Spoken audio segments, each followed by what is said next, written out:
That was horrible. I know we've argued about this for like 30 minutes, but you at least need to accept that one channel on TV is greater than 30 channels. If I only had one channel, there were 30 channels that were like all garbage, but I had like one pristine channel. But you can get anything out of all of these channels. You can go through and be like, I want a spaghetti western. Today I want a sci-fi movie. No, but it never works that way. Like 29 of my channels are going to be Billy Mays, and the one channel is going to be like Mexican hip hop. And So then like my one channel is going to be MTV. You're turning down my idea for cable television where you have one watchable station and then 29 other stations of Billy Mays. Well, actually, technically, I would... Wait. What side of this fight am I on? You tell me. I'm here to promote Billy Mays TV with one clean channel of watchable television. You're telling me that you're promoting BMTV? That's right. Welcome to my pitch. Hello, Sharks. We did a Sharks bit last week too. Hello, welcome to BMTV. Not to be confused with Bowel Movement TV, because that was a messy situation to say the least. I would say. I kind of went down the drain. We had like a 3-season arc for BMTV. I got a little flush. Oh, yuck. That's nasty. Derek, what else is on TV right now? I'm like, okay, click. Oh, look, it's Garfield TV. Oh, good. Garfield TV. It's just him sitting there eating pizza. Odie, what are you doing with that? You put that down, young man. Okay, change it. Click. Oh, nope, that's still Garfield. It's so weird to me that Garfield eats pizza now. Like, what if we slipped into an alternate dimension where there was a different... like timeline, right? I feel like we're there already. And yeah, that's what I'm saying. Like, we did slip into that timeline where Garfield isn't a lasagna guy. Kind of thing. He's always liked pizza. I don't think we covered that in the Garfield movie, which we did go and see. In the Garfield movie, he eats way more pizza than he does lasagna at all. He eats so much pizza. I think he eats 3 slices of lasagna in that whole movie. Yeah. And if you know anything about Garfield, you know that boy eats that boy food. eats. He eats that boy food. eats the I think he lasagna. also eats more Chinese food than he eats lasagna. He eats so little like lasagna. It felt like they contractually had to have at least like 3 slices of lasagna consumed by the cat. DiGiorno actually paid for the Yeah, movies. exactly. But then so they're like, we got our contractually obligated slices of lasagna. Now we can do our own fun twist on it. He's eating Chinese food. He's eating pizza. He's eating chow mein. He's loving that stuff Chinese now. Food. But like it's specific. What if he's chowing down on chow mein? What? Okay, so what if the movie started and it was like Garfield movie produced by DiGiorno, and then it was just like all pizzas all the time? I mean, that movie did have so much product placement. Pizza saves the day at the end of the movie. And you know who doesn't Pizza save and the drones. day? Derek from That Was Horrible. You know who else doesn't save the day? Isaac from That Was Horrible. That was a really good segue. Who's that? It's a podcast where we do our best at reviewing the worst in the horror community, yes. World. Horror world.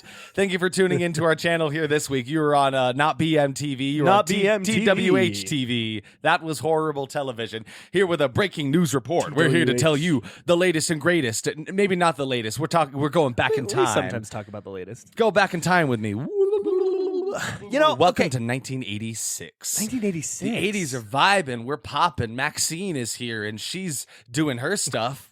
Kevin Bacon was there too. Kevin Bacon was there. Yeah, so been a couple weeks. Been a cool couple weeks, and that was more of a warm open this week. I feel like because you know what, like the static on CRTVs, CRTs. You're just doing a little dance, and I'm trying to figure out. We're in the 80s, man. Oh man, my brain. So anyway, yeah, couple big movies came out. We're in the midst of horror summer right now, and we saw Maxine. And we saw Long Legs.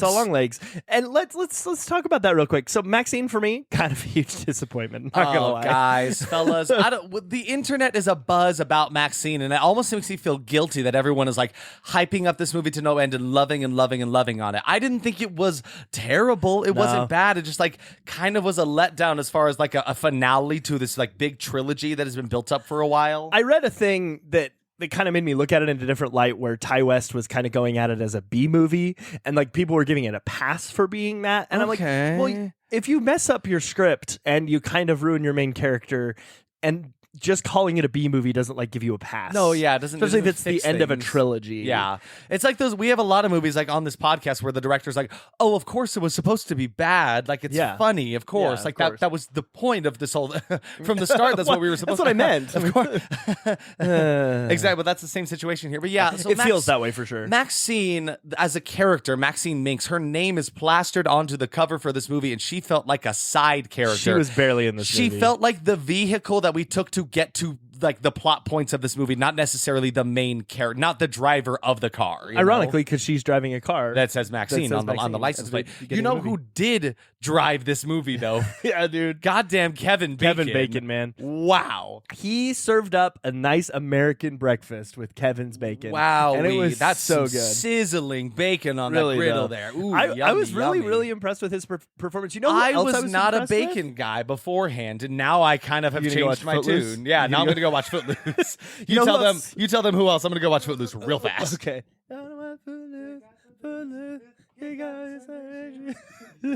Wow, this priest, huh? Okay. The stupid priest won't let him dance, Dick. I turned off the stupid movie. Anyway, you know who else was big in that movie? Was Juan Carlo Esposito. Okay, that man, Gus Fring from Breaking Bad.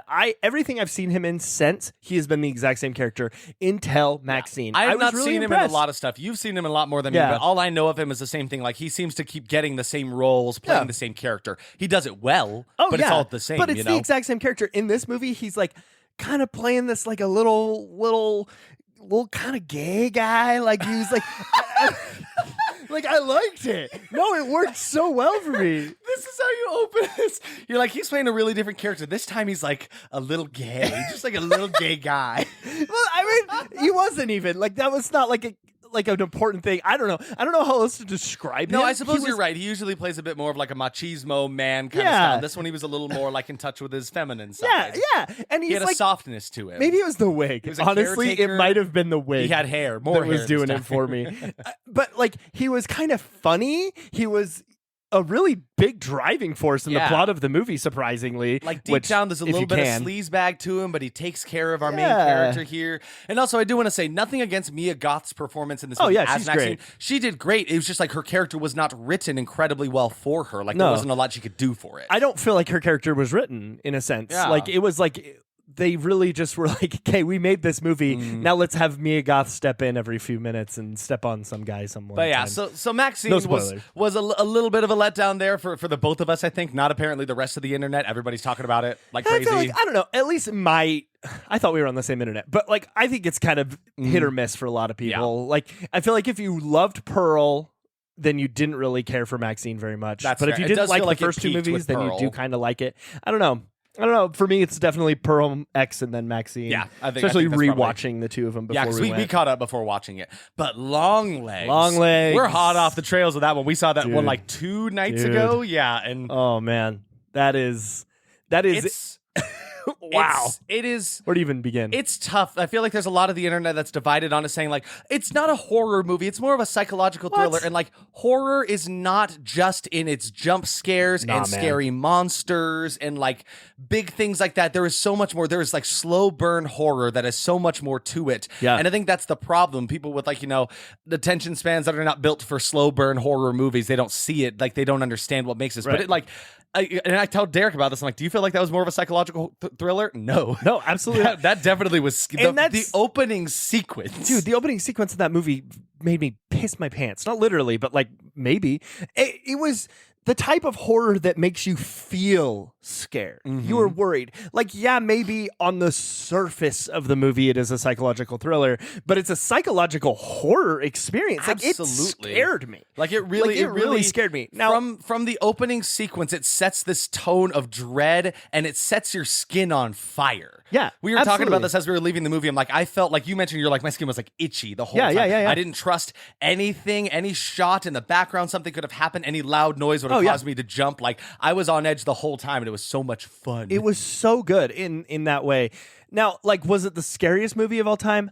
No, but it didn't need to be. But it that's something that people keep saying. They're like, it's the scariest movie of all time, or no, it wasn't scary at all. Like, it doesn't need to be the scariest movie of all time. It has long-lasting fear effects in it, though. It's not the type where, like, I'm looking around every corner and I'm scared to go to bed at the end of the night, but, like, little things that didn't used to scare me kind of, like, put me at unease now. There is a long-lasting fear effect because of this movie.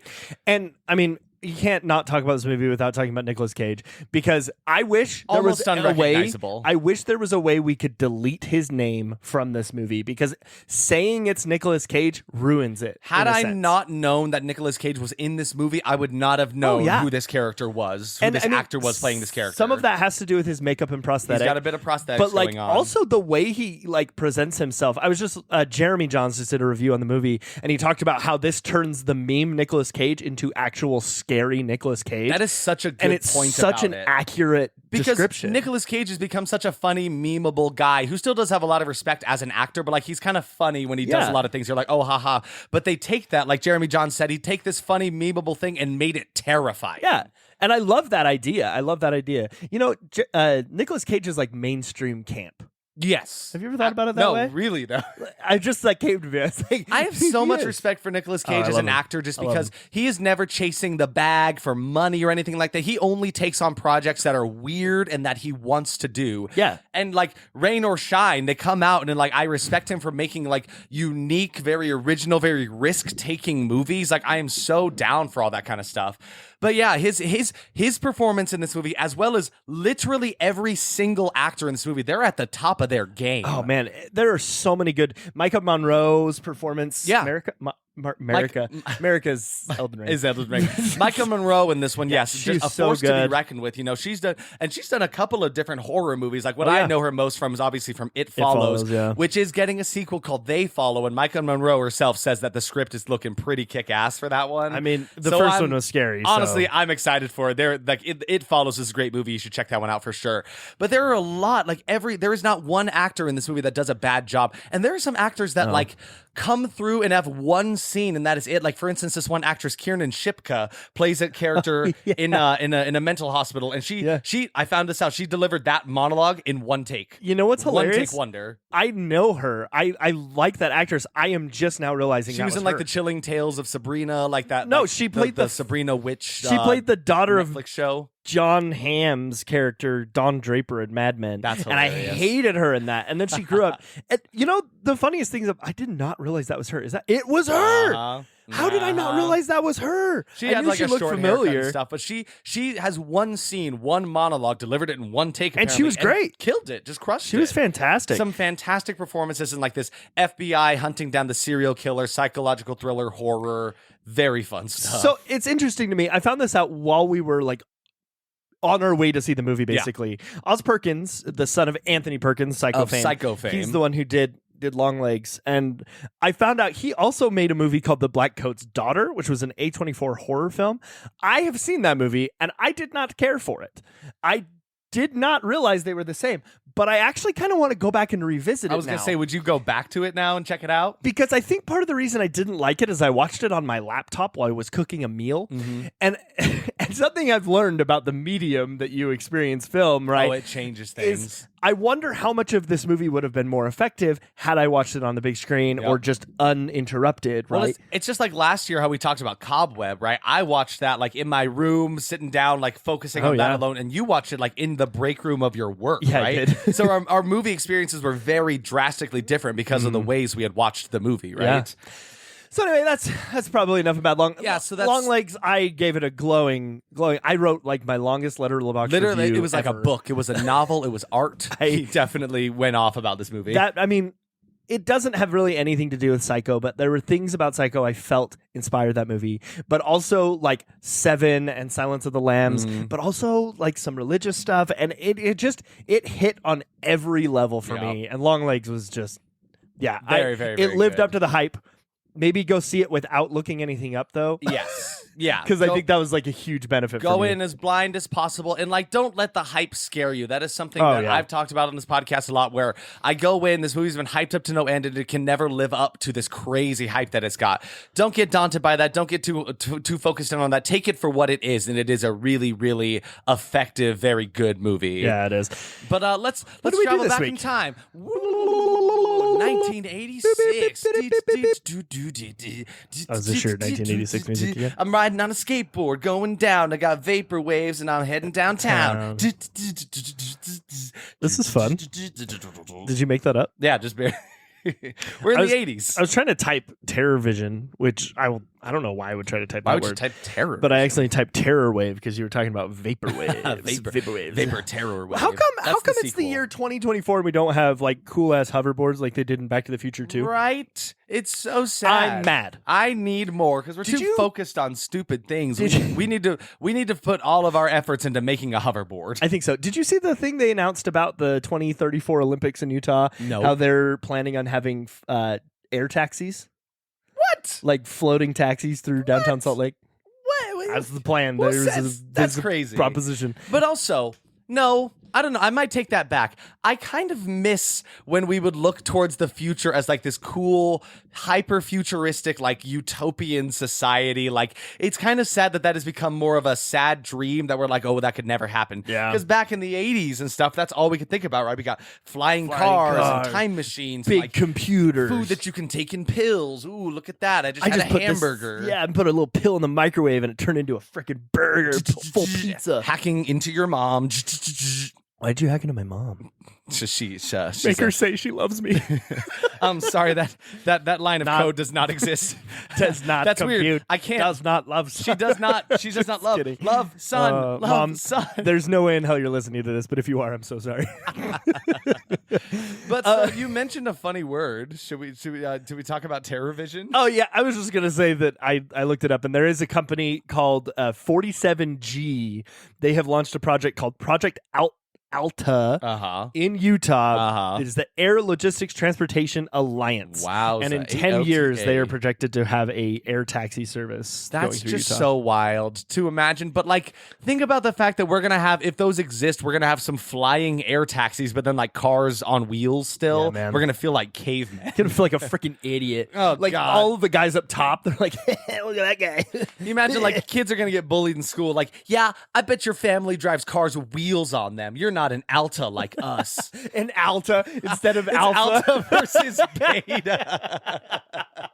Oh, that's look at funny. look at the Beta wheel boy. Look at not the like Beta us boy. up top We're Altas. alphas. Yeah, what's up? Alta, We're so skibbity. Alta lifestyle. People gonna still say brain rot words in 10 You know, years? Derek, I think it's really time that we get more in touch with the people and It's like super the is. youth of today. I came We've up been with a edging fun. their gat. I came up with a fun little character. I was thinking, what if we take the Batman? Oh, my We take the Batman and we create a fun new character for him called the Rizzler.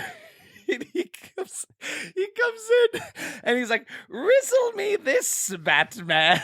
Oh fuck, go away. Rizzle me this, Oh, Batman. If she edge on my gat till I skimmity. Oh fuck. How many Alfred, you let this riz will it bitch in here take again. to edge my gat?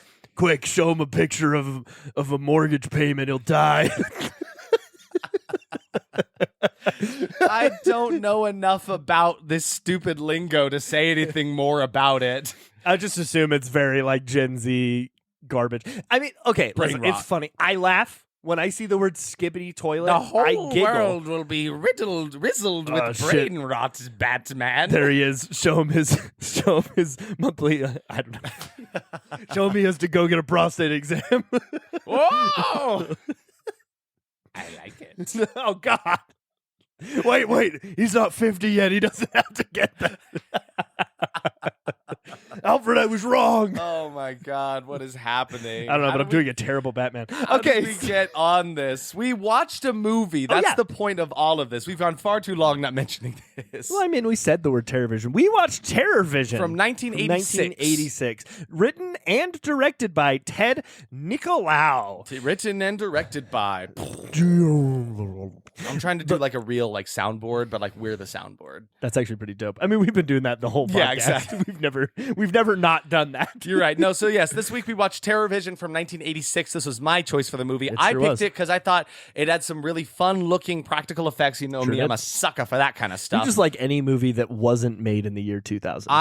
Give me like 1999 and backwards, and I'm there. I'm here for it. But you also like 2001 and up. Yeah, exactly. Just the year 2000 specifically is a no-go for me. We're so stupid. So the rotten. Oh, you're good. I was just gonna say, but one of the another selling point on this movie for me is one of my favorite movies of all time. Is called The Phantom of the Paradise, and there's this wild, fun drag like pop rock star called Beef in the movie, and the actor that plays Beef is in this movie. I love Beef. Wonderful guy. It's also in Child's Play 2. What the He's the heck? dad. What the heck is his name? Beef, tell me your name. I'm totally straight, I swear. Garrett Graham. I'm totally straight, I swear is his name. No, exactly.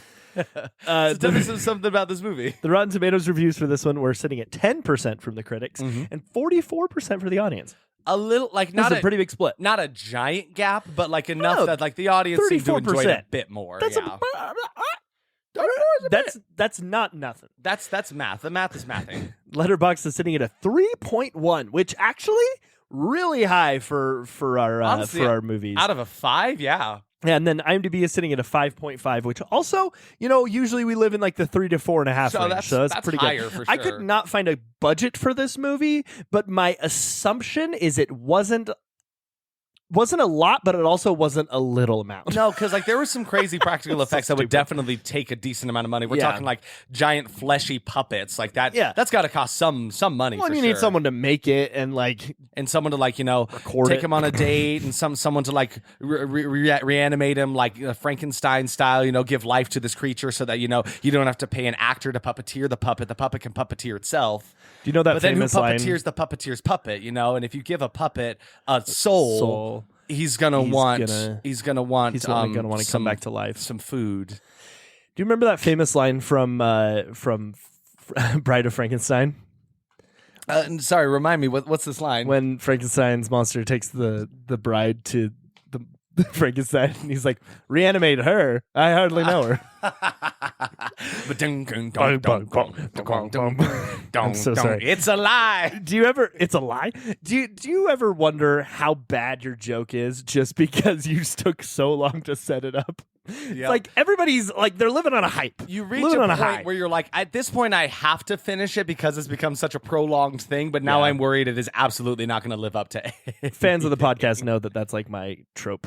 It's my calling card. Oh, All right, so let's talk about Ted Nicolau. Nicolau, the real writer quick. and director of Terrorvision 1986. He actually hasn't done that much that I know personally, Mm-hmm. but he has done a lot of random horror movies. Is there anything that is rated like higher than this? Or is this his peak? No, not really. Though he did do a movie I do want to do for the podcast that I found out. Oh? His first movie was called The Dungeon Master, which I think is a D&D themed horror movie. What? And I was going to do it for next week as my It does pick. say fantasy, horror, sci-fi. Yeah, and it is low enough for the podcast. I checked on This, the good old. not the good gonna old lie, thing. this looks kind of awesome. And the plot. A demonic wizard challenges a modern-day computer programmer to a battle of technology versus sorcerer with the programmer's girlfriend as the prize. What? It sounds amazing. earth? It's apparently terrible, but it sounds Like, amazing. listen, We're going to be watching that one. Low scores be damned. He's coming up with some interesting plots and ideas. And that got him started. Yeah. So, It's then all he up went on to from do there. Subspecies 4. So, he also did Subspecies 1. So. Oh, and then Dracula the Impaler. Yeah, I believe he's related to Vlad. Yeah, that tracks, actually. Oh, actually, if you look at the cover for Dracula the Impaler, it says Vlad. It just just in big says letters. Vlad the Impaler. That's hilarious. So yeah, he hasn't really done a lot, but he is definitely, I guess you could say, big name in the B horror world. Okay. Let's talk about the gross though. Ew, yuck. In one weekend, this movie made a lot. In today's money, it made over $500,000 at $320,000. Okay. It did pretty freaking well. That sounds in pretty good. theaters. It also was nominated for an award at the Young Artist Awards. What was it nominated for? Exceptional Exceptional performance. Exceptional performance by a young actor starring in a feature film. Who was that Chad for? Allen, the little kid. Yes, absolutely. We forgot to mention there's a kid actor in this movie. Kid actor. Well, it's one of my expectations, but you just gave it away. Oh, sorry. Never mind. There's no kid actors in this movie, and they didn't win any awards. Did he win or was he nominated? No, he was just nominated. Just nominated. It was an honor, though. I mean, You were there. It was truly an honor. yeah, I for was this there kid in I don't know. 1987, 8 years before I was born, 7 years before I was born. What an honor. I just have something to say. Hello, it's me, Bilbo Bartender. Bilbo Bartender, we didn't even mention the drinks that were here. Please. I know, and I'm upset about it. Oh, I'm sorry. It's been 20 minutes. No, just walk and out. You've never even mentioned my drink. Just like we'll do You're a whole thing. talking Just about walk out. bullshit. Walk out of the room. Just walk out. Or walk out of the Derek. Oh my god. Derek, Thank hey, you. listen, Bilbo's Is he here. done already? No, he's like mad. So Oh, will shit. you ask me what's in my drink, please? What do you drink? Oh, I didn't even let him finish. We summoned you, Bilbo. Guess you could say I was edging on his gyat. Oh my god. I guess you could say I was totes skibbity. I hate it so much. It's No. so riz. Hey, you. Oh, fuck. Hey, Okay. hey, Bilbo the bartender. I think you got to go. Oh, that's pretty funny. Get out of here. All right. What you're drinking today is a lemon. Is that it? Just a lemon? You're not drinking You a lemon. put a lemon in the cup. What you're drinking today is a lizard tail splash. Oh, I see. So you're that's drinking- what this fun little Twizzler across the That's top not is. no, that's not a Twizzler. It's That's a a lizard's tail. I mean- Crunch, crunch, crunch, crunch. It's yummy. It's That's very what good. you're eating. I'm gonna be entirely honest. I forgot lizard tails were a plot device for just a moment in this movie. They are. Mhm. That's the whole drink. It's basically just Mountain Dew and vodka. Soupy twist. Thank you, thank you, Bilbo Bartender. He's gotten lazy. I need to have a little talk with him. I need to have a little talk with him. Need to have a little clock with him. So is it time we get into this movie? I think so. The moment you guys have all been waiting for after our 20 plus minutes of bullshit. Let's get into our expectations Hi, about skippers. Terrorvision 1986. I think people do that to us. Do I what? think people skip ahead. Yeah, that's fine. Hi, Skip. Welcome back. Yes, you there. Yeah, you skipped ahead. You skipped a little too far forward. Now you're back. It's us. This if is you're the right place you're listening supposed to to this be. now, rewind 20 minutes to hear some real funny There's stuff. some really, that's the thing. Like, I'm not going to judge you for skipping ahead if you're just here for the horror talk, but like also some pretty funny stuff in there, Bilbo Bartender made an appearance. We talked about was like 3 Gats minutes and ago, Skibbity Riz. Okay, no more of that. I hate it We're so much. done. I'm so done pretending.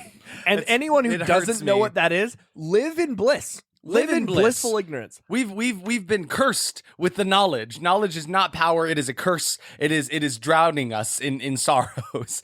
But let's talk about our expectations for Terrorvision. Generally, expectations, I was thinking we were in for a pretty good time. I thought I was going to come out of this being like, critics, be damned. You're wrong. This is going to be a great movie. Oh, yeah. I was expecting it was going to be fun as hell. Yeah, So honestly. I was going to have a great time. My first formal expectation was the vibes are going to be so right. Because again, we're in the 80s.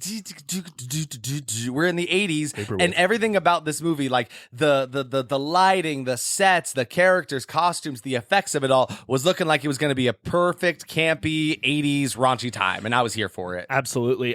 My first expectation was certified horrible. I Yeah. just had a huge feeling. You're that this coming was right gonna out the be- gate. You're yeah, like, this is one. I knew what my score was going to be walking into this movie.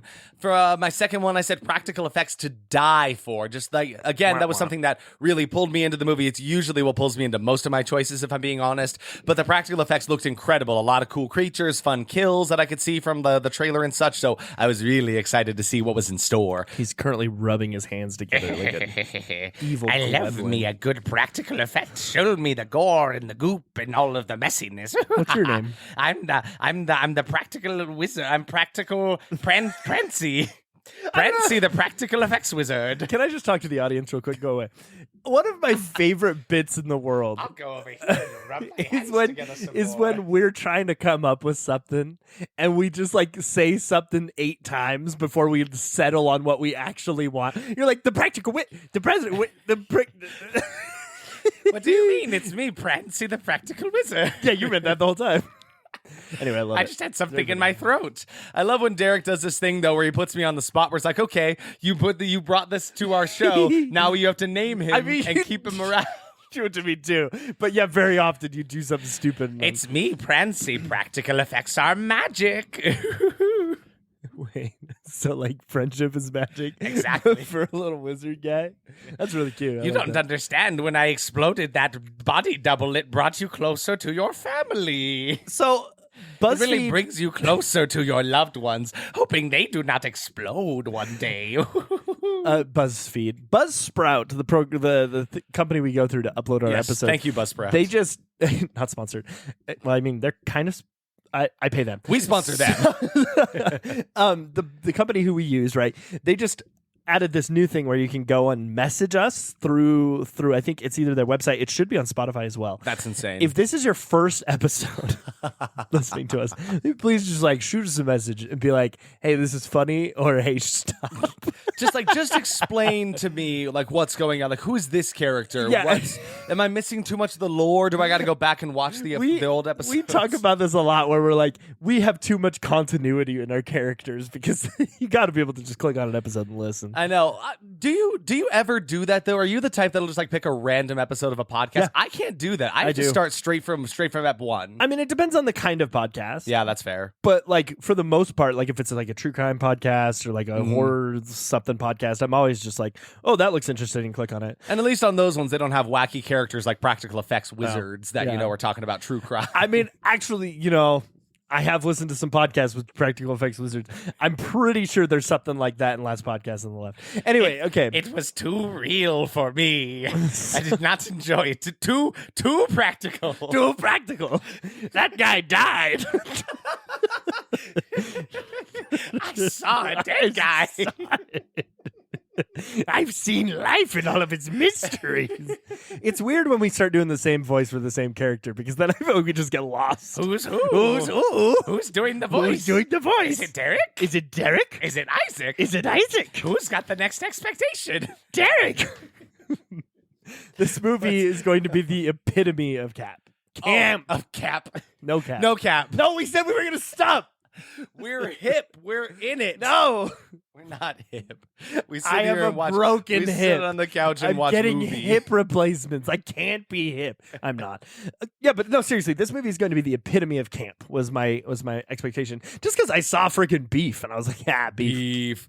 Also, like I just have to say, the character, the Garrett Graham in Phantom of the Paradise, when they introduce his character, he's like this new, like he's going to be a new pop star. They have a big press release just to announce the fact that this guy exists. And Paul Williams is up at a podium. He's like, and now I present to you Beef. Just the way the line perfect. delivery is just stupendous. And then they open up a goddamn coffin and there he is, arms crossed in front of himself. It's incredible. Go watch Phantom of the Paradise. You really should. It's a fantastic It's incredible movie. movie. Great music, lovely story. Anyway, we're not here to talk about that. We're here to talk about Terrorvision. My next expectation said actors you love to hate. There is good. something we know and love about these 80s horror movies that are less than great, where like the acting is not going to be stupendous. It's not going to be a fantastic time, right? No. So I came into this expecting like, yes, these are going to be kind of funny characters, but I will be ready for them to be killed off by whatever this crazy practical effects monster is, right? Yep. Plug your ears real quick. Okay. You can't actually because you're wearing headphones. I'm wearing headphones. But pretend you're plugging your ears. Okay. Amazing practical effects is my next one. I just don't want the wizard to come back. All right, your next expectation. Did somebody say practical No. effects? Next expectation. Next expectation. Pacing will be hard to follow because, and this is just something that I would credit to the editing of the trailer. It was a lot. There was a lot going on. There were goopy monsters, spacemen, Medusa women, guns seems and like- explosions. It seems like they were like taming the guy at one point, like he was friendly. There was a lot going on. So as a result, I felt like it was going to be one of those movies that like kind of just goes way too fast. It would be really hard to follow, just going from crazy thing to the next crazy thing super quick. Yeah. So I was expecting to kind of like have to like run to keep up with this movie. Absolutely. I was right there with you. My next one is kid actors. Kid actors. Kid actors. Kid actors. In the space time, you got some kids. When they see a little alien guy, what do? Well, they get on its back and they ride it around till the speed of sound. They're kid actors and they're gonna hate or they're gonna love or masturbate. Redacted for content. The only thing that rhymed. You guys, Go on a date. You guys should. That's better. Meet their fate. Oh my! You have so many more. What do you mean? Come in late. What was so funny was like you guys should have seen the horror in Derek's eyes before he said that line. His life flashed before his eyes. Someone's named Kate. I'm a little late. There are so many rhymes for 8. Forget we said anything. We did. We take it all back. Derek, you okay? Expecting kid actors in this movie. My next expectation, just moving right along. Fun and fancy free. Oh my God. Moving right along, my final expectation said, I'll want a satellite dish after watching this one, because that's how this monster comes into the world of the story, is through satellite dish. Yeah, because you didn't grow up in a house with a huge ass satellite. Nah, dude. That thing was humongous. Tell us about your history with satellite the dishes. wind? Dish on that. And we're not talking about one of these ones that like is on your house right now. We're not talking kids at about home. this or this. We're talking about this. What we're talking about right now is one of those big, like 10-foot freaking satellite dishes that like has to sit in the ground, and you have to go out and tune it every day. The kind that, like, if it was a Tony Hawk Pro Skater video game, you could like skate up into it, do a sick like wall grind, you know. Freaking sick ass layup out of that bed. Tubular. So now we're going back to 80s. What's some Riz. cool like 80s lingo that we can throw in this? Like Fat, radical, tough, yeah, it's tight. Chainsaw. Fuck me gently with a chainsaw, because that's from Heathers. That is from Heathers. Which is also, I think, from the 80s. Is that from the 80s? I don't know. What's your last expectation? I don't know, I'm just like reminiscing about that. I could have skateboarded inside my satellite dish. Yeah, you kind of a lot of wasted years. Tell you what, Derek. Now Once it's this in the landfill once this somewhere. podcast is over, how about you and me go get on a skateboard and let's go find ourselves a big satellite dish? All right. I'm sure there's lots of them in the year 2024. Is that what year we're in? A surprisingly fun plot was my last one. Like, there's something about the plot that I was like, you know what? This one's going to get me. It's going to be fun. Yep. And now, ladies and gentlemen, Now, the movie. from the year 1986, we present to you Terrorvision. We start on planet Pluton in the Mutant Creature Disposal Unit. Immediately, we are met with a disgusting wall of flesh of eyes and tentacles. There's some green alien dude who is disposing of this flesh creature. It's basically, they've got him in this chamber, locked up. The alien dude is sitting at a control panel, and then it like creates a bunch of green smoke and then sends the creature flying throughout space on this beam of electricity. So it doesn't actually like... I suppose it disposes of them. It does not destroy these creatures. Just sends it out of there. So yeah, they're literally like, we're just gonna shoot them across the galaxy, and I'm sure it's fine. You know, no, this will never affect us anywhere. This movie has a theme song.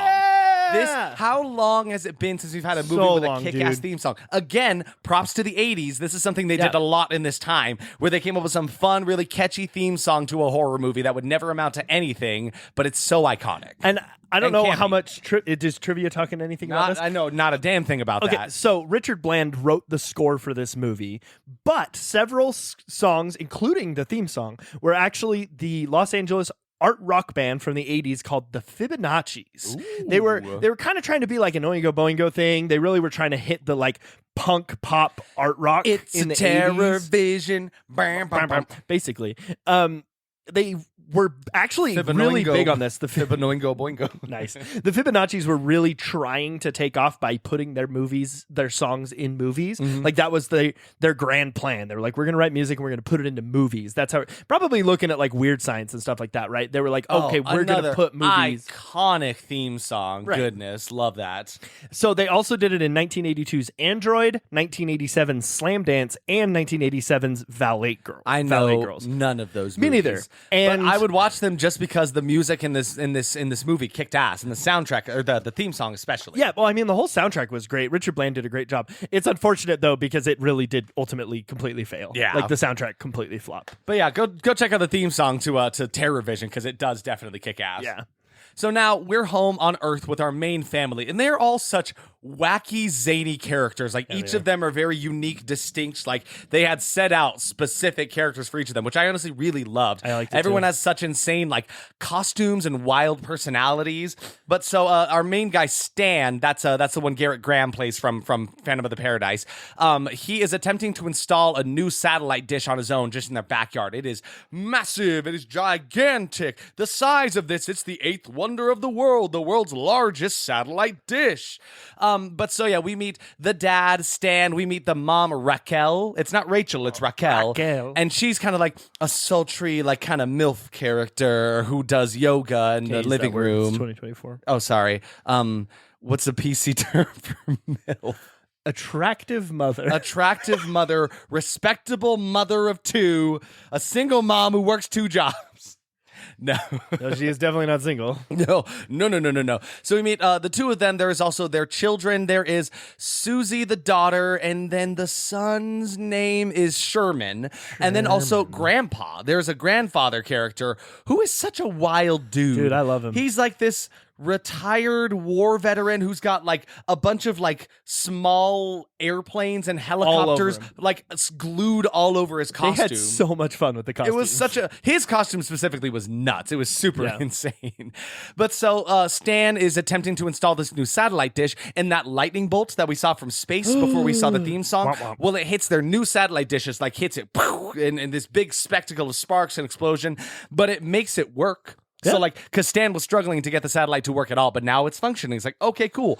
So now Stan and Grandpa are the whole family's in there on their teeny tiny TV in the 80s. It's so tiny, but they're all sitting in the living room, and the remote to this TV for the satellite is gigantic. It's huge.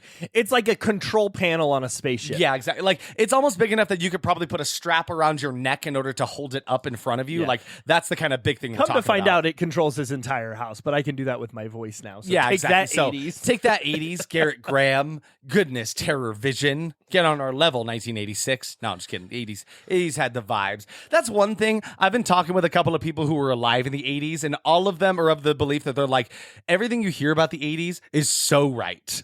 The vibes in the 80s were impeccable. That's awesome. At least as far as like, content and media that was coming out and music and all that Well, kind it of was fun all stuff. fresh and new then too, right? Like we'll probably look back at the 2020s, and be like, those 220s? were horrible.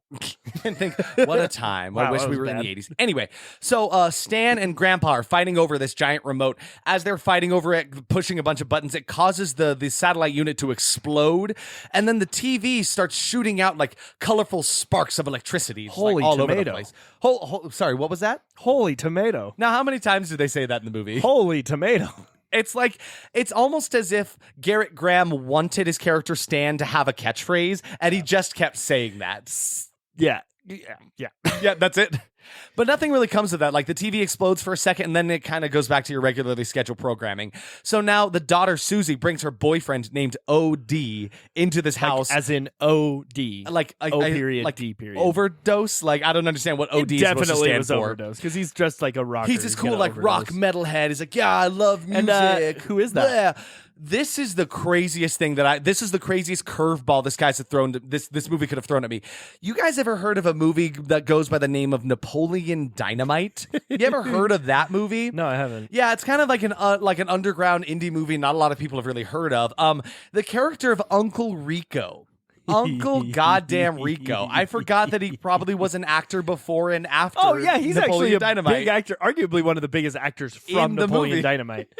And from this movie too. I mean, he's been doing stuff for a long time. So yeah, he's here. He's almost unrecognizable because he doesn't have his, trademark Uncle Rico mustache, and he's also wearing this big long wig, which is funny because I actually found out while perusing with Count Trivia for the trivia in this movie, he wore a wig for his audition for this movie. Oh, incredible. He His really- name's John Grease. John Grease, yes, he went the whole 9 yards for this movie. I honestly didn't believe it when I first read it. I had to go and dig deep. But then you look at him on screen, you're like, sure enough, There it goddamn, is. There's that's Uncle definitely Rico. Uncle Rico. So the daughter brings over her boyfriend OD. She's like, Mom, Dad, can we use the jacuzzi tonight? And Mom and Dad, you know what they say? No, honey, we're going swinging swinging. tonight. Okay. with us immediately were like, there's no way they're just openly talking to their teenage daughter about the fact that they're going to go like swinging with another couple, right? Clearly, they must be going swing dancing or something, right? I then spent the next 10 minutes watching this movie and Googling the time period that the word swinging started to be used in that way to confirm that they were not, in fact, just going swinging. But Didn't you say it was called the swinging 80s? It was the swinging 80s is what everybody was calling it. Everybody was doing it. Everybody was doing it. There were ads in the newspaper putting it in there. Insane. So yeah, at the moment, we are unsure what they mean exactly by swinging, but so But then you look at the posters they have on their wall and you're like, oh, okay. Yeah, mind you, they live in like almost what seems like a bachelor's pad, you know? Like it could be the Playboy Mansion. really though, feels like the Playboy Mansion. There's a bunch of like Art Deco kind of like new like I can't even say tasteful, like artistic representations of like naked people on their walls. And this is a house they live in with their 2 children. Yeah, dude. This kid, his like 13-year-old kid or whatever, he has seen a lot. He has seen a lot Especially because like when they get the TV working, they're like flipping through the channels and they immediately turn it to porn. And the kid is just sitting there watching it. And the dad's just like, oh, it's literally just like a bunch of legs on top of each other and a bunch of moaning. It's like, okay, cool. Actually, there's just too many legs. Yeah, so mom and dad leave the room because they're gonna go swinging. The daughter Susie and her boyfriend OD are just gone. They just go somewhere. It doesn't actually tell us exactly where they went, but they're just gone. Just disappear. Yeah. So now it's just Grandpa and his grandson Sherman. They're left alone with the TV, and Grandpa's sitting there messing with the remote until the image of that flesh monster from the beginning starts the image of the TV kind of melts away, and then there's just the creature up against the glass. It's so good. It's kind of fun, but I love the way this creature looks. It looks incredible. The so good. Foley work they did for this nasty yuck monster was disgusting. See, it bothered you so much. It didn't get to me. It I was don't know only why. like they didn't use it all throughout the movie, but this first opening sequence where it's there against the TV was just a bunch of like mouth gnashing and sucking goopy sound. I hated it. I really didn't like it. But so for a moment, it's there, but then the image eventually disappears, and then they see basically what looks like an Elvira horror show ripoff. Yeah. And so it's like this Medusa lady. She's got this big like prosthetic snakes thing. Yeah. Medusa. She's mostly just boobs. That's all. There's literally one shot where the camera zooms in just to her cleavage onto the thing. It was so ridiculous. And like, of course, yeah, this is what grandfathers should be watching with their grandchildren. Absolutely. Totally. Why wouldn't they? But so they eventually, like, it's so funny. They sit there watching this, staring at this girl's boobs, and then they eventually fall asleep. Like, what? I love to pass out with my grandson. Grandson, I'm going to show you a thing or two about when I was a kid. What were they eating, though? What were they eating? Oh, the grandpa. That's right. He is such a wacky character. He literally comes in. You know how there's those people who are like, the end is nigh, the end of the world is coming, and they wear those like signs on their front and back. When he entered the house, he like took one of those off and plastered to the front of it. He is advocating his idea for like infinite food, and it's just lizard tails. Because yes, hello. Come on in. It's me. Science Jim. Look, everybody. Hey, Science Jim hi. is here. It's me, Science Jim. Are you here to tell us about the wonders of lizard tails as I actually food? am, because Derek let me out of my cage because I was doing just fine. Just fine, yeah. I gotta be down because You I want it all. You want all the lizard tails. So yeah, let's talk about lizard tails real quick. I thought Gather around the television set, children. I think we should make our puppet bits more like Sesame Street, you know? Come and tell us, educate us, Science Jim. What do you have to tell us about pet lizards? Well, let's talk about pet lizards because okay, lizards are super cute and I love them. What about you? Do you like lizards? Oh, big fan. Love lizards. I think they're wonderful. Do you think that lizards' tails fall off? I don't think so. You don't think so? I don't think it's Do you common think that for they them can to just regrow? I think they can, yes. Okay, so here's some common misconceptions because lizard tails do come off, but it's often in times of great stress or when they're being attacked. Wait, hold on. It's not good. Lizard tails just fall off? They can, yeah. I thought it was just like if it happened to lose its tail, it could grow back. That can happen too, but it's not all lizards that this happens to, actually. Actually, quite a few lizards can't lose their tails, and if they do, it's very bad, and they won't regrow them. Wow, Science Jim. And let's talk a little bit about eating lizard tails because honestly, kind of gross. I can't imagine there's a lot of protein in something like that. No, and actually, there's a lot of risks to eating lizard's tails. Because they have a lot of diseases because they're just little guys, silly little scampy little skimpy they little carry guys. a lot of diseases. But as I was Googling things, because that's how I find all my information, I'm not just very smart. That's fine. I was on everythingreptilian.com. Mm-hmm. And it was telling me about the types of lizards with edible tails. Funniest thing about this, the ones that have the edible tails can't regrow them. So he thinks that You're right, Science Jim. That is funny. It's hilarious because this guy's like, we're gonna have a sustainable food source from all of these lizard tails. We're gonna regrow, but no, we're not. It's very painful. Science Jim, do you think it hurts them? Like it has to. It can't be pleasant comfortable. To lose a part of They your body. literally cut off the blood circulation to their tail, and then it falls off. Yeah, like that's terrible. That's horrifying. That's awful. It can't be comfortable. Sometimes if it doesn't grow back, the lizard can die because of shock. And sometimes they'll grow like 2 or 3 tails instead of just the one, so they can 2 have for like one special. three tails at one time, and that's bad. That's like when you open a package of something. That's like if you were to go to open a Pop-Tart, right? You open up its little silver packaging, and there's a third Pop-Tart in there. It's like, this is the lucky Pop-Tart. You get the lizard that splits 2 tails, and you've been blessed. Every time I've opened a popsicle and a Pop-Tart, I've had that exact same I'm really experience. just imagining now, because like while it is cruel, probably not the safest for you, probably not a viable option for you, it does make sense to be like, if the world comes to an end, there's at least like some kind of resource we have here where like it can grow back and we can eat this tail. But imagine with me some kind of like Mad Max-esque world, this post-apocalyptic world where we're all fighting for resources and stuff. Everyone's dressed in leather and they look like badasses. There's a gang of like lizard boys, and that's how they survive. All we do is eat lizard tails. Boss, I'm sick of eating lizards. I'm so No. What are we? What are you? What are you? I'm a lizard boy. You're a goddamn lizard boy. I'm a lizard boy. We hail the pass me lizard. that lizard. Pass me. The lizards scream in the year A 2028. fine aged red iguana. I love this aged. Did you notice how I said 2028? That's the year that this is gonna happen. Yeah, it's a couple years. Derek's predicting 4 years into the future, we're going to be living in a post-apocalyptic wasteland eating lizard tails. Rise up, lizard boys. It's the iguana chapter. This over here. This is our with chapter. the geckos. This is the chapter president, Iguana Don. Iguana Don Draper. I just have one more thing to say before I go home back into my cave of nothingness. Lay it on me, lizard Jim. In this same article that is talking about how bad it is to eat lizard tails and how you shouldn't and how it's not like the greatest thing in the world, it actually has step-by-step instructions to how to prepare and safely eat a lizard tail. So it's like, we're not going to tell you to eat lizard tails, but if you do, here's the best way to do it. Here's the finest spices and sauces that you can use to have a wonderful lizard tail eating experience. Because in Central and South America, green iguanas, those huge ones, the big ass lizard tails are kind of an invasive. The big ass lizards can be an invasive species some places, so they're considered a delicacy.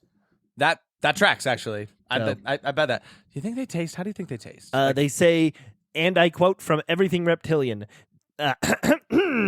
They are often kept as pets in other parts of the world, but, however, they are consumed as a food source. Their tails are considered a delicacy and taste similar to chicken.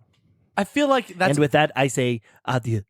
Thank you, Science Jim. Science Jim, everybody. Thank you. Da-da-doot. Yeah, I feel like everybody says that about meat that is not chicken. They're like, oh, it tastes like chicken. Does everything just taste like chicken? Bearded dragons apparently taste like fish, and monitor lizards taste like pork. So back to the movie, Grandpa and Sherman This are is eating... important to the viewing experience. Yes, absolutely. They're eating lizard tails. And that was something like they pushed it so hard about his character, I thought it would come up again. I'll be real with you right now, it doesn't ever really I come actually back. thought it was going to be important to like the plot of the monster. I thought maybe the monster would be Like it was something gonna like be a an lizard. You could allegory, cut. I don't know. metaphor. I have no idea. I really have no idea. Sorry for wanting. So Grandpa and Sherman fall asleep on the couch as they're watching this Medusa Cleavage. Elvira ripoff, right? As they sleep, the monster comes up out of the TV, reaching this nasty tentacle arm out towards Grandpa. And again, the sounds are a nightmare to listen to. I hate it. So now the whole creature's out and alive. It's out of the TV, and the two wake up. They scream at it, and they start hiding behind a couch. So they run away from the monster. And what do they do to combat this monster in their house?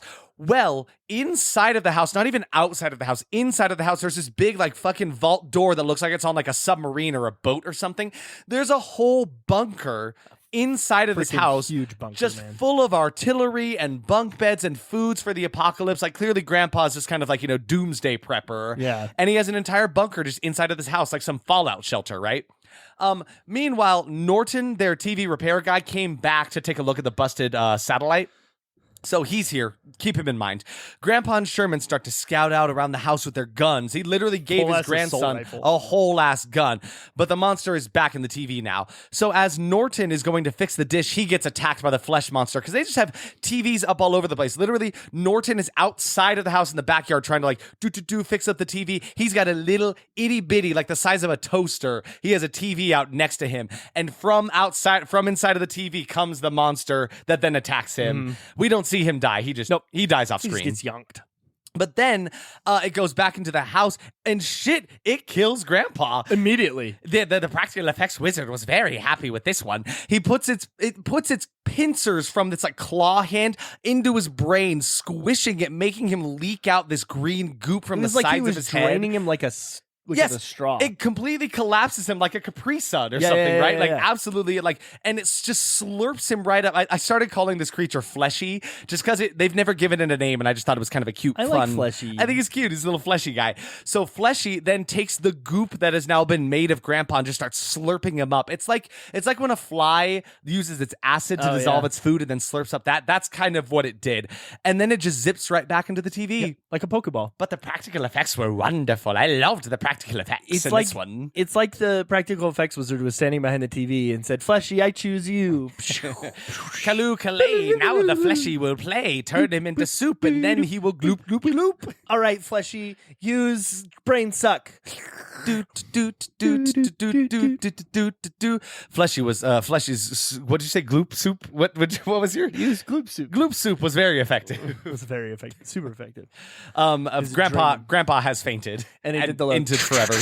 And there's like his health bar diminishes. God, we're such nerds, guys. We're talking about Pokemon now. I love Pokemon. So anyway, Fleshy kills Grandpa, does away with him like a Capri Sun, eats him up, gets back into the TV. End of story there, right? So this family just has TVs all over the house, which is how Fleshy kind of just like travels all throughout the household without having to like walk and gloop around every place. He just like teleports through TVs, which is honestly kind of fun. So remember Mom and Dad, remember Raquel and Stan. Yeah, they weren't swing dancing. We weren't sure if they were swing dancing or not. Well, they definitely come back home with another couple. So they were definitely not swing dancing. Well, and then as soon as they walk inside, they're all of a sudden they've already swapped. Oh, yeah. They're like, oh, here we go. They're already mixing up the couples here. So Sherman, the son, tries to warn them about the monster that literally just killed Grandpa. And Mom takes it upon herself like, you're being ridiculous. You're having another one of your episodes, you crazy kid. And so she tries to kind of like shoo him away. Meanwhile, Stan brings their swinging couple into their pleasure dome. Oh, it's going to be so hip and fun. Listen, Garrett Graham, I love you to bits. I think you're such a fun actor to watch on screen. Do I think you're a fantastic actor? Maybe not. This man cannot act straight to save his goddamn life. He cannot. He No, he cannot do it. cannot. He did not act that way in Phantom of the Paradise. Certainly not the case in this one. Maybe he is. We're not judging. They're not judging at all. It's just really I love him. He's a lovable guy. But so he brings them into his pleasure dome, which is just like it's a pool room with a bunch of like fancy tech. He uses his big remote again to kind of like computer, play this music in here. He starts playing like this kind of sultry music. He puts some porn up on the TV, like it's you do. It's a whole thing. But then as he's flipping through the channels on the TV, the alien from the very beginning that was trying to dispose of Fleshy is there, and he's talking to them saying, "Earthlings, you do not understand. You need to get rid of this creature." And he talks exactly like this, and you can't see it, but my hands are like in front of me this entire time to pontificate every point that I'm making. Heed my warning, this monster is bad. Basically telling them that they need to destroy the satellite dish in order to get rid of this monster. He's like, you don't know. But then Derek. So I was Derek just figures trying to something see if Garrett Graham was straight. He was married to a woman. They're divorced. out. Okay. So that's all I know. But something I found out, he was in Chud 2. First thing I found out. Wait. We watched Chud. We watched Chud 1. Now we have to watch Chud 2. 2. That'll be my next choice for sure. People started calling him Bud Chud after being in that movie. Wow. That's like what people in his life call I him. gotta see this now. he was a rock music writer in New York City. That was like his job. For real? Yes. And he wrote movies for Walt Disney animation projects, What? including The Prince and the Pauper and The Little Mermaid from 1989. What? This Garrett Graham? Yeah, man. What? He was on the writing team What for the The Little actual Mermaid. hell? That is Garrett incredible. Graham, additional dialogue. dialogue. That is incredible. God, Garrett Graham, the man you are. He probably helped write lyrics I would not doubt that. That's because insane. he was to a me. rock writer. That is hilarious. What if he wrote Under the Sea because it's rocks? That's fair. He loves rocks. Because rock. Rocking under the sea. That's comedy. Garrett Graham's under a rock under the sea. He also wrote some songs for the Grateful Dead. Oh, that's cool. That's super cool, actually. Anyway, little tangent. Anyway, so Garrett Graham is wonderful. So they've been now warned by this alien through their TV who somehow got a broadcast to their station saying, "Hey, destroy the satellite dish," right? This part is so bonkers, and it really made me fall in love with the creature that they made for this movie with Fleshy. So this is incredible. Mom takes Sherman over to Grandpa's bunker and it's basically like, look, I'll show you that he's not dead, you idiot. So they open the door into his bunker and she reaches and she goes in there and is like, Grandpa, are you in there? The creature kept Grandpa's head This was bonkers. intact and uses it to talk in his voice. What the Sam Hill? So he literally is all covered in goop and he's like hiding around a corner. He's got like a blanket covering the rest of his missing body so he looks like an entire person. And it is convincing enough to fool the mother, but he is still covered in a bunch of goop, grime, and slime. Props to his performance here too, because he's playing like a psychopathic version of very Grandpa. like not He's well. shaking, Something is he's wrong with goopy, him. and like the performance was pretty like believable. Really good, I was actually. I surprised. really liked it because, then the actor actually comes back to be this pretend puppeted version of the dead grandpa. So, now Mom was like, Sherman, he's not dead, you idiot. She locks him in the bunker with him. She's like, No big you deal. stay there. I'm going to go fuck these guys. You sit in there. I'm gonna go fuck this guy. I'm going to go swinging. And the kid's just sitting there imagining his mom like going back and forth on a swing set, but he hears like the moans and like, thinks it's just, like, no, from the swing set. I can't. So the couples reconvene and then they split off, right? So they're mixing the two couples, man with woman, and then they go their separate ways, right? So Sherman calls into the sexy Medusa horror show because she's like, call into this number, guys, and I'll answer for you. He basically just calls her to tell her about the monster in the TV because no one else will believe him, but she's no help. But she'll come back later. Let's not worry about her for right now. But I Okay, am. let's get back into this movie. So back with the swingers, we find out Spiro, the man of the new couple, is actually gay and he wants Stan, not Raquel. Awkward. It's so funny. He's like, so is he a man? Does Can he he take it take like it? a man? Was and it she's like, Count Trivia? yeah, sure, yeah. No, Count Trivia is a swinger. That's his whole. Oh, yeah, that's his that's whole true. bit. Yeah. When he's swinging through the air with his bat. Oh my god! So he tells her like, "No, I don't want you. I like men. I like boys." He's pretty. I don't know. I kind of enjoyed his character. No, a it lot. was He cute. really It was fun. So now. What is it? Stan comes back in the room and his wife's like, you're never gonna believe this. So she tries to tell him about it and she's like, Spiro, why don't you go and find your lady Cherry back in the pool room? So now Spiro goes with his lady Cherry in the pool room and we see only her head floating above a bunch of fog this is in the fun. water. She's at the very deep end of the pool, just her head floating above. Like it's just weird. There's enough fog. It looks like dry ice, kind of like that really thick, dense white fog on the surface of the water. And so he gets in the pool with her to like try to, hey, let's have a little bit of a quickie before I, have it with this manly man.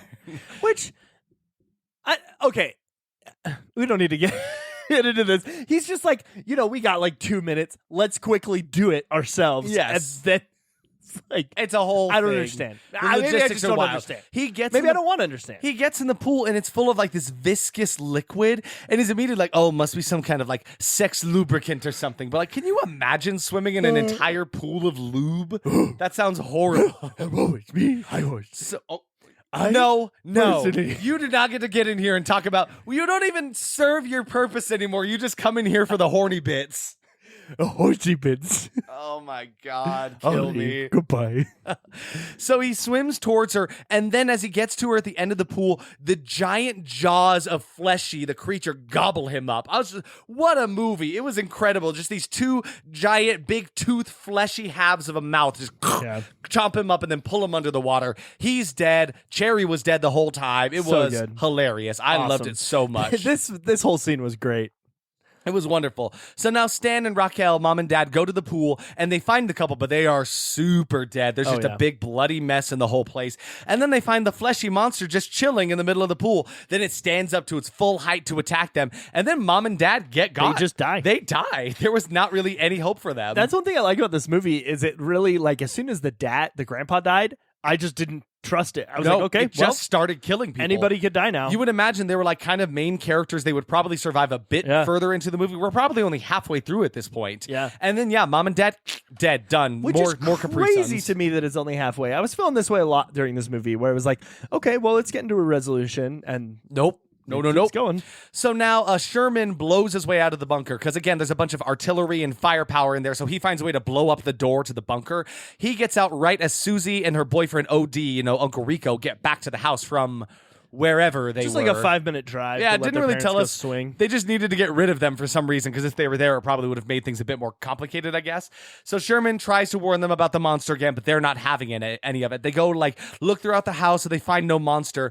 This is a crazy thing. So they're like, let's go in mom and dad's room and find them. So they open the door to mom and dad's room. They got this 4-post bed in there. They got a bunch of porn pictures all over the wall. They find all 4 of the people from the couples, mom and dad, and then Cherry and Spiro. Yeah. All of them in the same bed together. And it's just the covers pulled up to just their heads. And they're all goopy, gross, kind of viscous looking because they're being puppeteered by Fleshy. It's like that scene from Charlie and the Chocolate Factory where the grandparents are all sharing a bed together. Yeah. Except they're all except grandma, grandpa, and grandpa are fucking. They're all fucking. They're all having with sex. grandpa. Yeah, because they get in there and they're like, Mom, Dad, what are you doing? Oh, this is gross. Sorry you guys are in this stuff. They're like, yeah, please leave us some privacy. They're like, hey, have you guys seen Grandpa? Then suddenly Grandpa's head pops up from the middle of them. He's I'm like, having fun too. Oh, I'm here too. Hee hee hee. It's just this funny. movie is so wild, but it love was it. honestly really fun. So they leave the room. Then suddenly the monster appears in front of OD and Susie. It kind of barks like a dog, A little It's like, bit, "Arr, yeah. arr, arr, arr." And in that sense, it's kind of cute. I kind of really like Fleshy. From this moment on, this creature is adorable, and I really want to take like it home. So it gives chase to, and Sherman tries shooting at it with his gun because he took one from the bunker. And just before it goes to kill OD, it notices his studded glove. Apparently, the studs on it remind him of his master's glove from the planet that he lived on Pluton. And apparently, his master was very sweet to him. So he opts not to kill OD because the gloves remind him of his master. And with that one twist here, the fleshy beast is now a simple house pet. Yep. It's even got a wagging tail and everything. Huge ass tongue of a tail. Big mounding wall of flesh and eyeballs and goop is now like a cute little pet. And I love him. It's so cute. Yeah, and so OD reaches out a hand to offer Fleshy some food, and its nasty tongue reaches out. It kind of looks like an arm, almost like it's got a bunch of fingers on the end of it. I think it's because the puppeteers had to have 2 arms pushing through. Absolutely. With a fleshy because it was glove. gigantic too. Yeah. But so now the gang, so it's OD, Susie, and then Sherman. They're all trying to teach him about food, telling him he can eat that instead of people. It learns how to talk. It starts mimicking the things that they say. They're kind of friends now. It's kind of this cute little pet movie. Yeah, and it's so so it cute. took a drastic shift here. So then they go to teach him about music. Fleshy likes heavy metal music. He starts to jam out they to diss that. on jazz, bitches. Yeah, stupid. OD is like, no, never listen to jazz. That stuff's bad. Listen to this stuff. This is the stuff my band produced. And starts playing. It's heavy metal music, and it's Which I think was crazy. music from that band. Yeah, probably. The entire time they're trying to teach Fleshy, Sherman has his gun aimed right at Fleshy because this kid actor is killing it. We haven't mentioned that yet, Yeah, but he's no, doing so good. Sherman is actually really, really good in this movie, and he's probably the smartest of all of them. So even though they're having a good time, they're teaching him, they're becoming friends, he's still got his gun aimed on Fleshy just in case he decides to try something, right? So they show Fleshy some TV. They show him the sexy Medusa that's on TV. One thing that we didn't mention too is through this movie they keep showing things on TV, right? Most of the time it's just this alien guy, but for the other amount of time it's other movies, it's that lizard battle scene. Oh, But yeah. Also, Roman, Roman, which we watched in episode 30 of our podcast. The Fonz is Insane. an archaeologist. Oh, I forgot that was the title. That's a good, great props to us. That title It's a great kicks title. ass. It's a great title. But yeah, they showed footage from. There was another movie that had a bunch of flying saucers that I didn't recognize. Oh yeah, I I kind of wasn't wanted able to look find that either. Yes, I actually did look into it. I couldn't find it. Yeah, it looks like something cool. But they showed a lot of footage from Roman, which was hilarious. They're showing a lot of like old school horror movies that were really neat. So they're showing him TV, and then Susie decides they want to use Fleshy to make a bunch of money. How? No idea. They just decide they need to Saw capitalize on Little the Shop fact. of Horrors. And Yeah. was like, I gotta make money. on this. There's got to be a way to make money off of this monster, right? So what they do is they call into Medusa's hotline again, trying to get her to help put Fleshy on TV. And she's like, listen, kids, I'm off the air. I need to go. I got to get out of here. I got a bunch of parties I need to get to. And they're like, oh, we're having a huge party to celebrate the success of this rising star. So you better get over here. She's like, yeah, whatever. I'll think about getting over there. Hangs up on them. So that's the end of her for a minute. But then there's a knock at the door. And both Derek and I were like, there's no way she got there that fast. Yeah. There's no way the studio where they record this Medusa show is like down the street from their house. That's way too convenient. It's a police officer. What's he doing here? A police officer shows up at the door with a warrant to arrest Sherman because Sherman kept calling 911 to say, hey guys, there's a monster killing my family, and they don't believe him. They think he's prank calling them. So he's here to arrest him. Yep. The cop thought it was a whole prank call, right? So OD is trying to shush Fleshy inside of the house because I think Susie goes to answer the door, and Fleshy's making a bunch of noise like bark, bark, bark, bark, bark, bark. And so he's like, dude, shut up. And then he gets attacked. His face gets munched on by like this head on a long tendril, just like chomping into his Just, like, face. rips his whole face off. It's Again, pretty dope. incredible practical effects. Really, really love this situation. So now Susie and Sherman try to run away. They're throwing a grenade behind them, leaving the cop alone with Fleshy, who pretty much makes short work of him. Oh, like instantly. no problem, kills this cop. I'm sorry to see you go, officer, but you got yourself in a bad situation here. So now the kids lock themselves in Grandpa's bunker and try to prepare themselves for monster fighting. So now they've got their guns and they go down to hunt Fleshy around the house, right? So they're creeping throughout the house, trying to get the drop on Fleshy. They're shooting out all of the TV so that Fleshy can't like teleport through them, which again, really smart of them. Yeah, smart. They know what they're doing here, which I love. I love in a horror movie when your protagonists are learning things throughout and they actually like, I feel like they could stand a chance against this creature if it comes down to like this final show off, this face off, this battle here, right? So meanwhile, Fleshy's on his own, happily watching TV in the pool. I love this guy. He's so cute. He's so cute. He's sitting in the middle of this empty pool, dancing and kind of singing to himself as he's watching television. Like, he is adorable. I love him so much. So while Fleshy is distracted by the TV, the kids try to get a drop on him. So Sherman tries to sneak around, but he like slips on something, and then Fleshy notices him. So he gets grabbed by one of his tendrils, and he tells Susie to throw the TV remote into the pool. As she does, it sends up a bunch of electrical explosions and sparks that are supposed to kill the creature. It doesn't, though. It just kind of incapacitates him for a second. He loves electricity. He loves electricity. He's made of it, in a sense. So now, another crazy twist here. Things are kind of getting away from themselves, it feels like, at this point in the movie. Things are getting kind of wild here. Now, the space alien from Pluton that has been warning them this entire time, he arrives on Earth in a spacesuit. And he explains that Fleshy is what they call a hungry beast. They're basically house pets on his planet. But once they start to mutate, they become incredibly dangerous and you cannot control them. So what they do is they use their mutant disposal center or something like that, where they dispose of the creatures by turning them into electricity and shooting them to the farthest corners of the universe, thinking that that's not going to have any repercussions. Oh, of course and not. Clearly it did, right? So then there's a weird moment here where the alien tells them that Fleshy has the ability to like technically make clones of the parents, but not. It will be like the real them, but they'll be different. Yeah. That was kind of a one-liner that actually never really ended up coming to be, right? Yeah, it was kind of an interesting concept, though, and definitely one of the ways that this movie could have ended. Yes, I thought it was going to go that direction, right?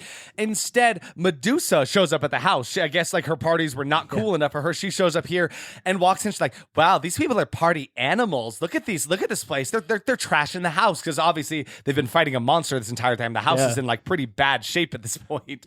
So Medusa sees the alien and he's holding his laser gun and talking to the children, and she immediately like, I suppose she thought she was doing a good thing here, right? She takes, what does she even smash him with? Oh my god. I have no idea. She takes something in her hands and smashes onto the alien's like space dome helmet that he has, and it cracks it, causing it to let the Earth air seep into his helmet, and his head explodes in this big blue goopy mess such a good inside of the. Again, wonderful, wonderful practical effects all throughout this movie. I am loving all of these. So yeah, she basically killed this dude who was here to rescue them from the hungry beast Fleshy, and then she's like, well, I'm going to get out of here. But before she can leave, Fleshy smashes through the wall in a glorious passion and starts trying to like suck up all of them in this big, like he tries to like a vacuum almost, like they're trying to like escape from him as the wind is pulling them backwards. Like, no, please. Sherman grabs the spaceman's gun, is trying to shoot at Fleshy. It's just not working. And then he starts getting sucked up right into Fleshy's maw. And it looks like this is the end, right? Yep. So he's slow motion, almost flying straight towards Fleshy. He's about to get eaten in his big maw, and then before he can get swallowed, it blacks out, and now it's morning. Uh-oh. So Medusa was driven here by her like agent, her like assistant, Driver, whatever, yeah. her driver, right? So now in the back of Medusa's car, she gets in there and starts telling him, "Hey, give me back to the studio, make it snappy." You turn the camera to the back of the car. It is this messed up half Medusa, half fleshy creature that commands her agent to drive back into town. So I guess Fleshy won. No happy ending here, and I really dude, loved the I like practical that effects. too. The way that she looked at the end of this was so cool. She had this really nasty, like her face was kind of melty. It was a mixture of her and Fleshy. Like it was incredible. And that's the end. And in the end, we had 11 kills in that movie. 11? That's way more than I thought, actually. Yeah. So Yeah, there it is. There's the ending of it there. So yeah, Terrorvision, a wonderful film here. Wild. Do you want to get into our expectations here? Let's do it. Let's do it. First expectation was the vibes are going to be so right, and I was totally here for these tubular 80s vibes. It was peak 80s weirdness, and I loved it. Yeah, for sure. Certified horrible for sure. We'll see. Oh, okay. I said practical effects to die for. Yeah, man, this was pretty nuts with how insane some of those practical kills got. And Fleshy was so cute, but also impressive as like this real puppet. Like, Yeah. props to them Absolutely. for sure. This movie is going to be the epitome of camp. Absolutely. It had some of the best camp moments in here. I mean, some of the, like, just basically every line from Absolutely. Mr. Beef Dad. This one was really wonderful to watch. Like, were the lines very good? No, but they were so much fun it was to listen so to. cheesy, but it was so fun. Very, very enjoyable. I said actors you love to hate, and I actually didn't really hate any of No. them. I thought they were all enjoyable and very unique. I was a little off put by the parents swinging. That was a little weird, but beyond that, I thought they were such fun, zany characters that I didn't want to die. Yeah, for sure.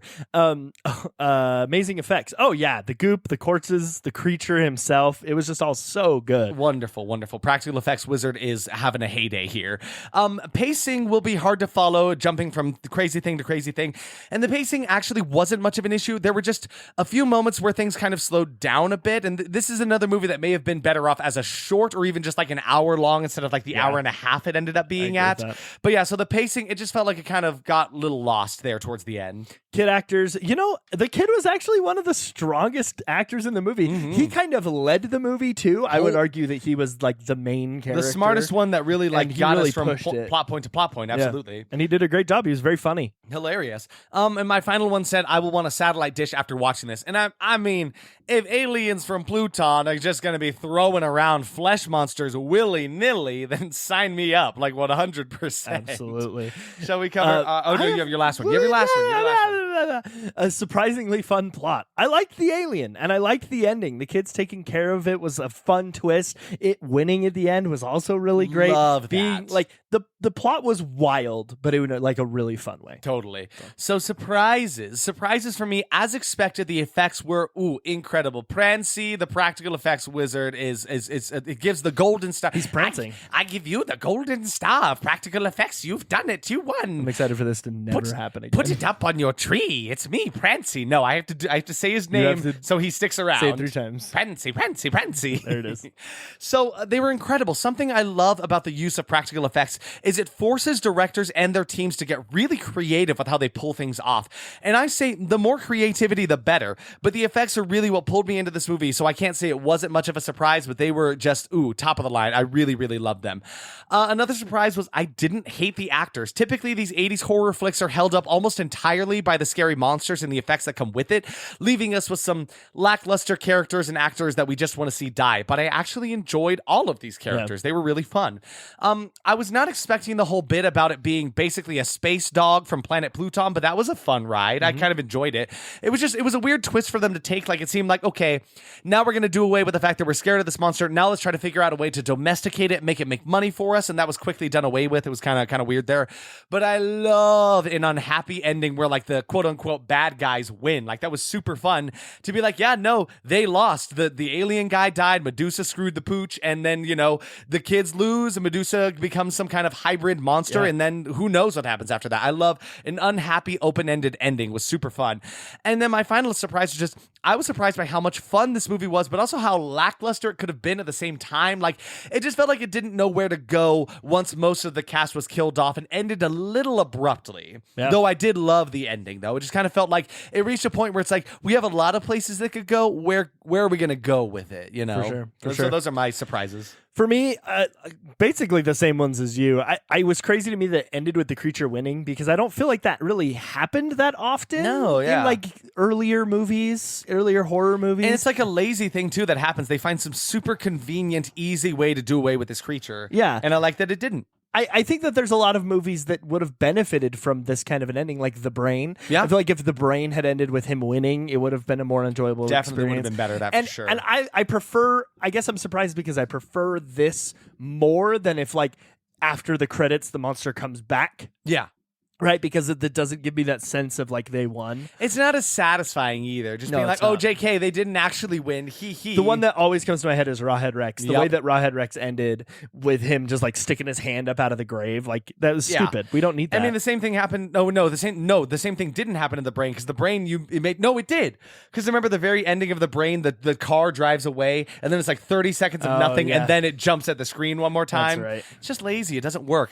Do it like this. This is a really good way to do This it. is better. The practical effects, man, they were just. Oh. I was not Tell expecting me it to about be the practical this effects, fun. Derek. You know all about them.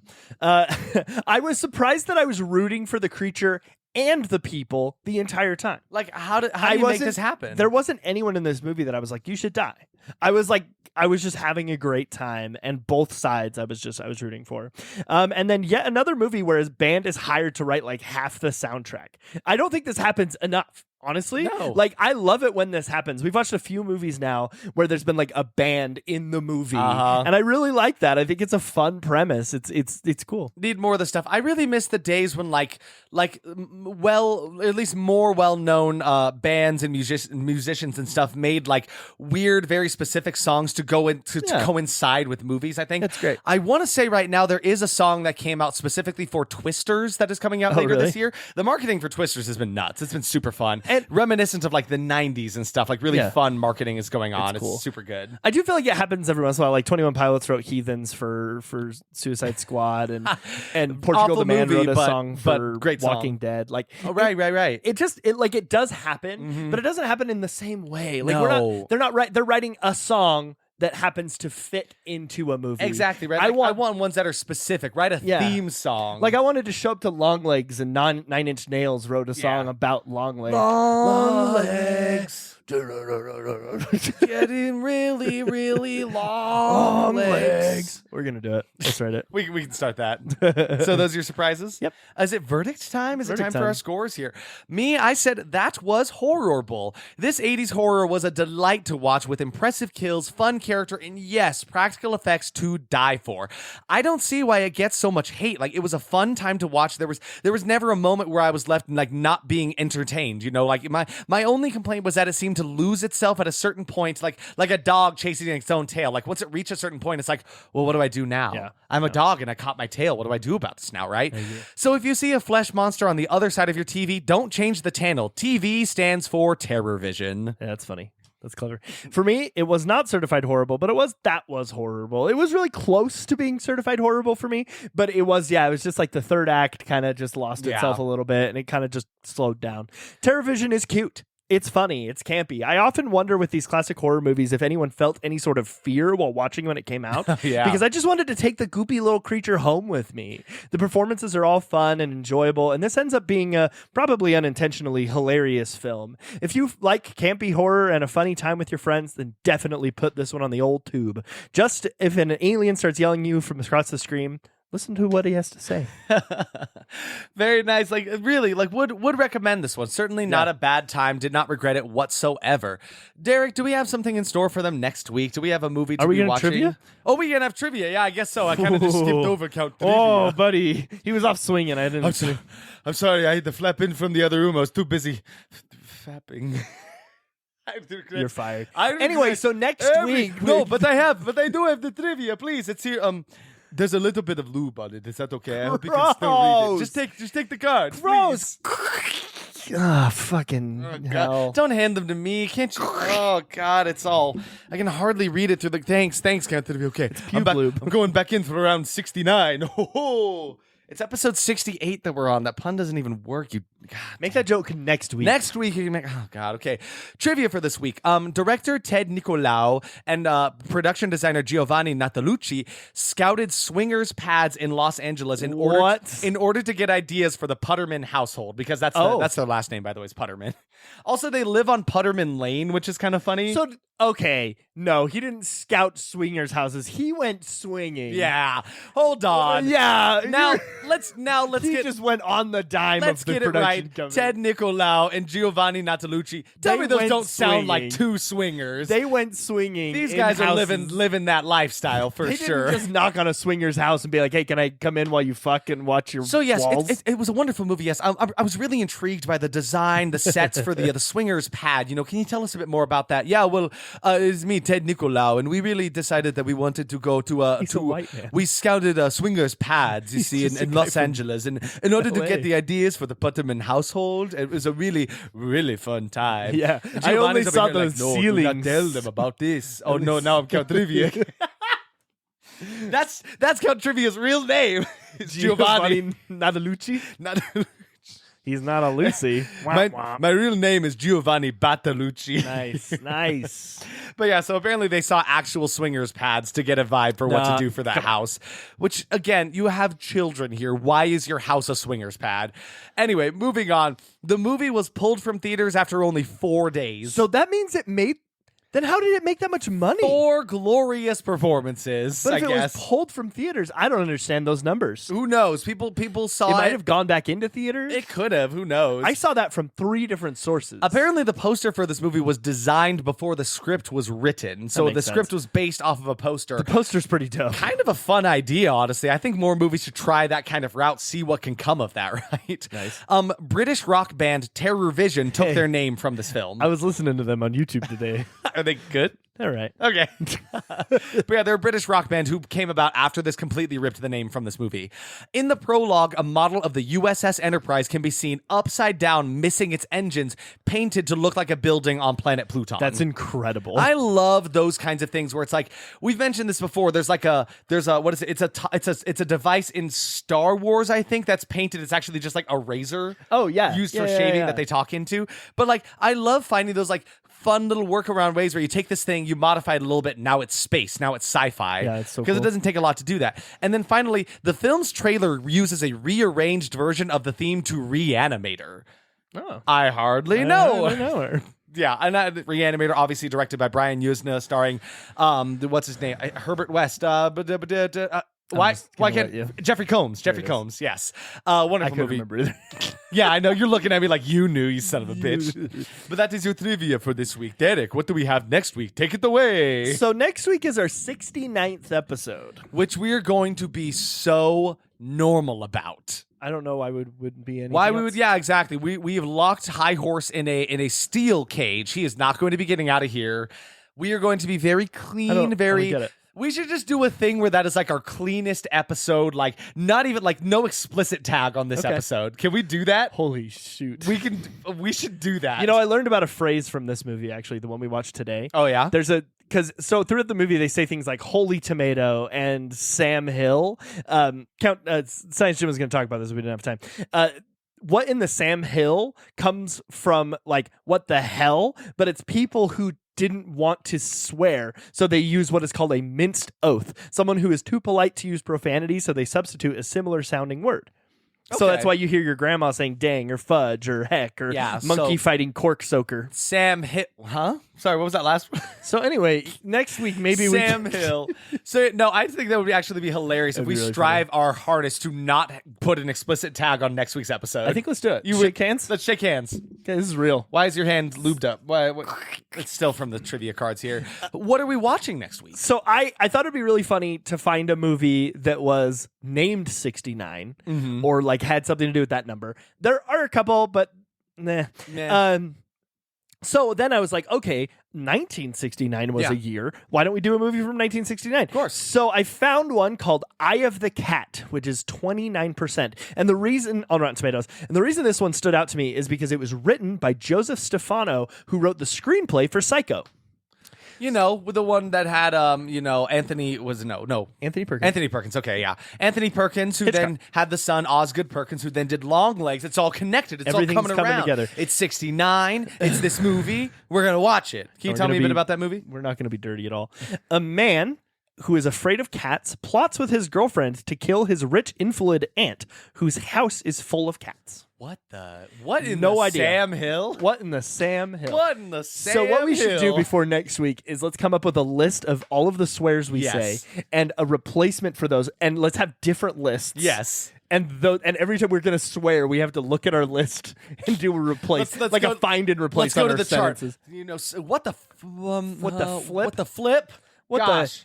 What you the make me so gosh. What the monkey fighting darn- cork soaker? What you keep saying that? Is that So real? anyway, it's horoscope time. Oh my gosh, yes. Thank you for enduring this episode with you. Before we send you out of here, let's get a good look at our horror scope for these next 2 weeks before we see you again. We got Garfield back up in the mix, you know. We got Jim Davis working on another wonderful Garfield comic for us. Derek, have you perused the comic here in front of me today? Have you decided who you want to be?